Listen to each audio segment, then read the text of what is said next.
Summarising data example 11. We're asked here to calculate the standard deviation for the amount of time that students spend out of school during the lunch hour. We have a list of different values down the side, so some people were out of school for 35 minutes or 36 up to 39. So we've got a frequency table. The number of students is filled in using the values from the table in the textbook, so you can just copy these down. These were given in the question. And we will need to know how many there were altogether, so I'll add that up now. That adds up to 109. So, first thing we need to do to work out the standard deviation is work out, first of all, the mean, because we know we need to know the mean within the formula for the standard deviation. Now, we need to add up all the values of x. But here, because we have a frequency table, each value occurs a number of times. So if you look back in your notes, you'll see this alternative formula that's got an f, frequency times the actual value. So for example, here we have 35 minutes. That's 3 students who are out for 35 minutes. So if I multiply those together, that's a total of 105 minutes. 17 students were out for 36 minutes each. If you multiply those together, that's 612, and so on, working your way down the table.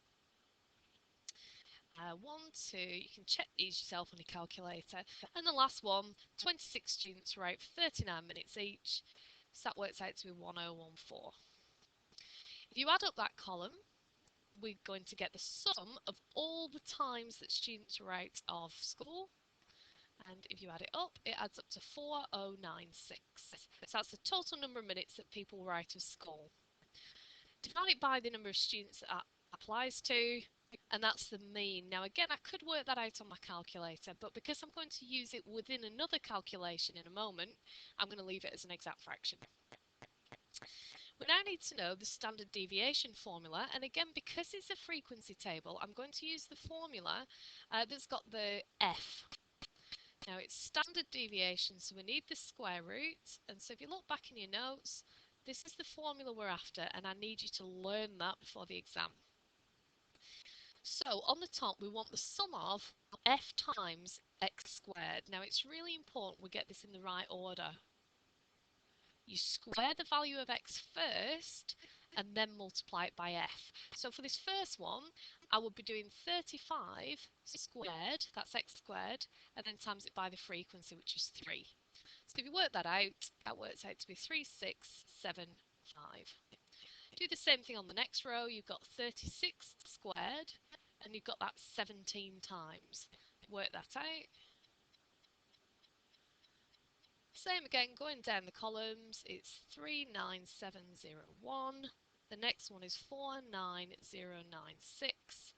And the last one is 39546. So check those calculations yourself and make sure you're really clear on where they come from. Adding those up gives us 154050. So if we put that into the formula here, that top number divided by n, which is the number of values, that's 109. Take away the mean, which we worked out on the previous line, squared, all under the square root. Be really, really careful typing that in. Do it in a couple of steps if you're not sure. So work out the thing under the square root and then take the square root of that number. So I did that. I worked out the thing underneath the square root first. That's the number that came up on my calculator. And if you take the square root and round it off to 3 significant figures, it works out to be 1.09.